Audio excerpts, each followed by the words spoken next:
दोस्तों शुरू करने से पहले डिस्क्लेमर की वीडियो सिर्फ और सिर्फ एजुकेशनल पर्पस के लिए है, इन्वेस्टमेंट एडवाइस नहीं है। तो वीडियो को देखकर आप सीख सकते हो और इन्फॉर्मेशन को ले सकते हो। सो फाइनली मार्केट के अंदर जो हाइप थी ट्रेड डील को लेकर कि 50% का टैरिफ घट के 18% का हो चुका है, वो हाइप अब जा चुकी है। अब रियलिटी मैंने आपको बताई थी और मैं खुद मार्केट के अंदर इन्वेस्टेड हूँ हैविली। स्टिल जो है वो है, मैं आपको और अपने आप को धोखे में नहीं रख सकता। सो जो डेटा था वो मार्केट के फेवर में कम था, मार्केट के अगेंस्ट में ज़्यादा था, और उसी बेसिस पे मार्केट ने परफॉर्म आज किया है और इसी की एक्सपेक्टेशन अपने को थी। बाकी देखते हैं आगे चल के क्या होगा। ट्रेड डील को लेकर कुछ ऑफिशियल न्यूज़ भी आई है, वो भी मैं आपके सामने रखने वाला हूँ। साथ में सब कुछ नीचे अभी के समय, एक्विटीज़ भी नीचे है, गोल्ड एंड सिल्वर भी नीचे है, साथ में क्रिप्टोज भी नीचे है। तो क्या रीज़न है इसके पीछे का, और स्टॉक्स के ऊपर भी डिस्कशन होगा आगे चल के। सो सब कुछ इंटरेस्टिंग फैक्ट्स डेटा अपन यहाँ पे देखेंगे। सो निफ्टी को देखते हैं। सबसे पहले 133 पॉइंट्स नीचे, आधे परसेंट की मंदी। निफ्टी बैंक नीचे है, निफ्टी मिड कैप नीचे, स्मॉल कैप सबसे ज्यादा पिटा, 1.29% की मंदी है। मैक्सिमम कंपनीज के स्टॉक्स नीचे थे, मैक्सिमम सेक्टर्स नीचे थे। सरकारी बैंक्स चला, बाकी कुछ खास नहीं है। सबसे खराब परफॉर्म किया निफ्टी मेटल ने, ऑटोमोबाइल ने, साथ में रियल्टी ने और आईटी ने। आईटी कल भी पिटा, आज के दिन भी आईटी नीचे है। क्यों नीचे उसके ऊपर बातचीत हो चुकी थी कल के दिन, और पास्ट की हिस्ट्री भी मैंने आपको बताई थी कि आईटी कंपनीज में ऐसी प्रॉब्लम्स कई बार आ चुकी है। डैमेज होगा लेकिन रिकवरी भी आएगी, और वो कब तक आएगी, कितना टाइम लगेगा, उसके लिए आप पिछले कुछ वीडियोस को देख सकते हैं। आगे चलते हैं। सो यहाँ पे आप नोटिस करोगे तो आज के दिन मार्केट गिरा 500 पॉइंट्स, सेंसेक्स नीचे, और इसकी वजह से इन्वेस्टर्स के नुकसान कुछ इस प्रकार से है, 2 लाख करोड़। इसमें आपका भी कुछ नुकसान है, मेरा भी कुछ नुकसान है। सो क्यों मार्केट इस तरह से नीचे गिरा। सो पहला पॉइंट यहाँ पे बताने की कोशिश की है कि profit booking after recent gains, यानी अभी जो कुछ एक दिन की तेजी बनी थी मार्केट के अंदर, उसको लेकर प्रॉफिट बुकिंग है। प्रॉफिट बुकिंग देखिए दोस्तों जब होती है, जब मार्केट को लगता है कि मार्केट नीचे जा सकता है, तभी तो प्रॉफिट को बुक किया जाता है। सो बाजार को ऐसा लग रहा है, यानी एफआईज को ऐसा लग रहा है कि मार्केट यहाँ से नीचे गिरना चाहिए। एक दिन की बाइंग थी 5000 करोड़ की, उसके बाद में कल आपने देखा 29 करोड़ की बाइंग थी। अब आज देखते हैं क्या कुछ किया एफआईज ने। सो ये बात है। सेकंड हम चलते हैं, वीक ग्लोबल सिचुएशन। कल के दिन यूएस मार्केट, एशियन मार्केट सब कुछ प्रेशर के साथ में थे, तो उसका भी इम्पैक्ट देखने को मिला है। साथ में आगे चलते हैं, सेक्टोरल वीकनेस। मेजर स्टॉक्स नीचे हैं सेंसेक्स के अंदर, बैंक्स, रिलायंस, इंडस्ट्रियल स्टॉक्स, ये सब नीचे हैं, तो वो कंट्रीब्यूट कर चुके हैं मार्केट को नीचे करने में। रिस्क ऑफ सेंटिमेंट, यानी मार्केट के अंदर अब रिस्क बढ़ने की कोशिश हो रही है। और यहाँ पे रिस्क क्यों बढ़ रहा है, क्योंकि सडनली स्टॉक ऊपर चले गए जस्ट ये देख के कि 50 का टैरिफ घट के 18 का हो चुका है।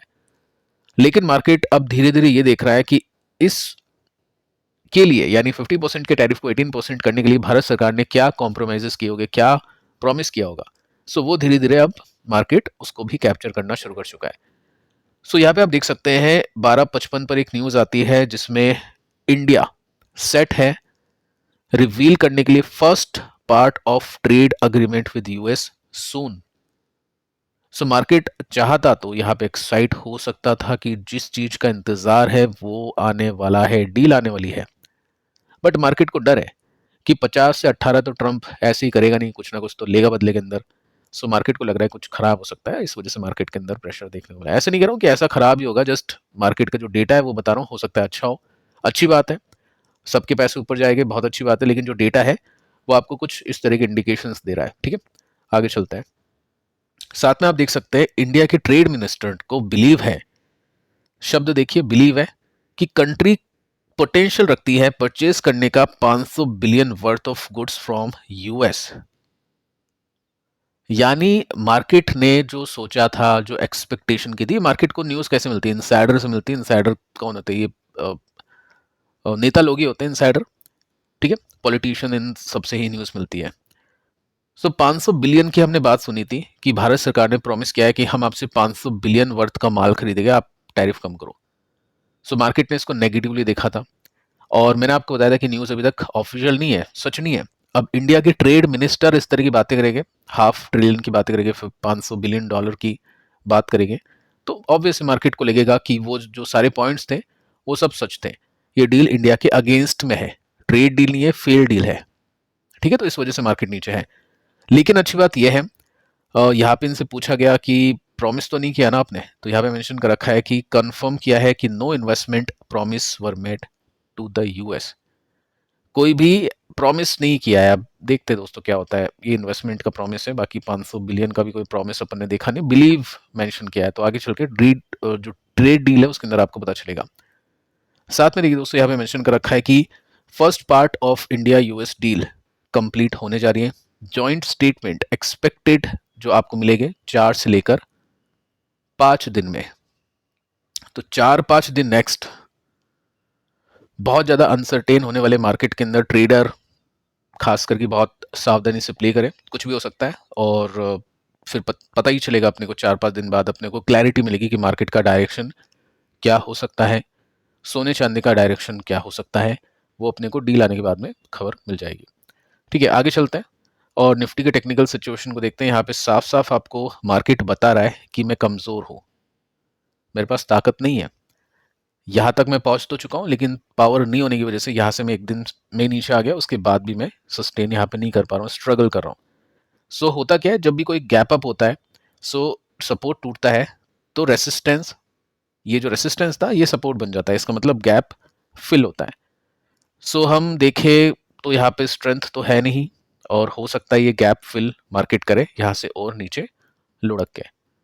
सो ठीक है, टेक्निकल्स में ये सिचुएशन है। बाकी देखते हैं क्या होता है आगे चल के। डेटा घूमेगा तो ऑब्वियस है मार्केट भी घूमेगा, लेकिन अभी डेटा अच्छा नहीं आ रहा है। आप तो देख चुके हैं जो इंडिया के ऑफिशियल स्टेटमेंट के अंदर अपने को 500 बिलियन जो अमाउंट सुनने को मिला है, वो थोड़ा सा प्रॉब्लम क्रिएट कर रहा है। ठीक है, आगे चलते हैं।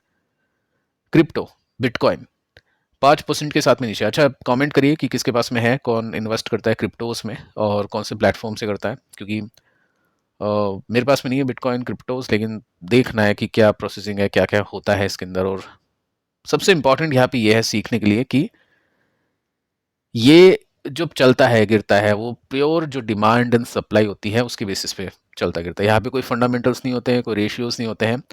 और इंडिया में इस वजह से इसको ज़्यादा रेगुलेट नहीं किया जाता है, और टैक्स भी इसके ऊपर ज़्यादा है। सो जब आप टैक्स भी बहुत ज़्यादा दोगे, फिर आपको प्रॉफिट भी नहीं होगा, आपको नुकसान भी होगा।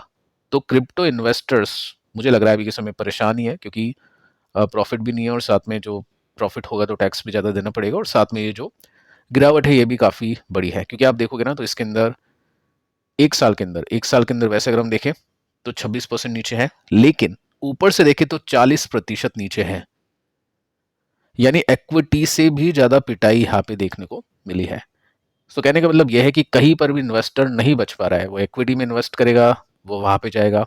वो इक्विटी म्यूचुअल फंड में इन्वेस्ट करेगा, वहाँ पे जाएगा। क्रिप्टो में इन्वेस्ट करेगा जिसमें बिटकॉइन है, आई थिंक सबसे रिलायबल हम इसको बोल सकते हैं करेंसी। बाकी के जो कॉइन्स हैं उनकी तो लेने के देने पड़े हुए हैं, तो यहाँ पे नुकसान है। अगर कोई इन्वेस्ट करेगा, जैसे बिटकॉइन का यहाँ पे बता देता हूँ, 70,000 फर्स्ट टाइम है नवंबर 24 से अभी तक। अगर कोई सोना चांदी में इन्वेस्ट करना चाहेगा तो यहाँ पे भी उसको लेने के देने पड़ रहे हैं 2% के साथ में। ये भी सोना नीचे, स्पॉट प्राइस। सिल्वर को देखें तो 13% के साथ में अगेन क्रैश हो चुका है। अब यहाँ पे पैटर्न भी काफ़ी डरावना बन रहा है। देखो, जब भी एक नई मंदी की शुरुआत होने होती है, सबसे पहले अपन तेजी की बात करते हैं। होता क्या है कि यहाँ से स्टॉक ऊपर गया, स्टॉक ने एक रेसिस्टेंस लिया, रेसिस्टेंस लेने के बाद में स्टॉक नीचे आता है, और फिर वहाँ से वापस से रेसिस्टेंस पे आता है। तो ये जो पैटर्न होता है काफ़ी बुलिश होता है, क्योंकि आपका जो सपोर्ट है वो ऊपर शिफ्ट कर रहा है, और जब ब्रेकआउट होता है तो बड़ी तेजी मानते हो उसको।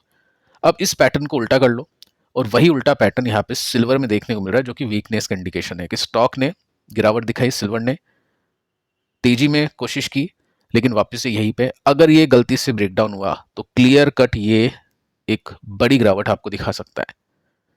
ठीक है, तो बेस्ट स्ट्रैटेजी यही है। ट्रेडर लोग ऑब्वियस है बहुत डिफिकल्ट है आपके लिए। यहाँ पे बाय भी क्या होगा तो वापस से सेल करने का एक इंडिकेशन चार्ट के अंदर आपको मिल रहा है।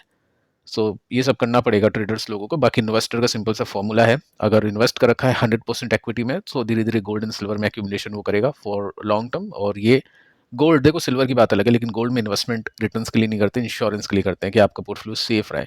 जब बहुत बड़े पैनिक हो तो गोल्ड आपको थोड़ा बचा ले, और उसमें एलोकेशन देते हैं मैक्स 15%। कोई 5 देगा, कोई 10 देगा, 15 देगा मैक्स। सो ये एलोकेशन इस गिरावट में इन्वेस्टर बढ़ाएगा, ट्रेडर अपना बाय सेल करेगा टेक्निकल्स के हिसाब से।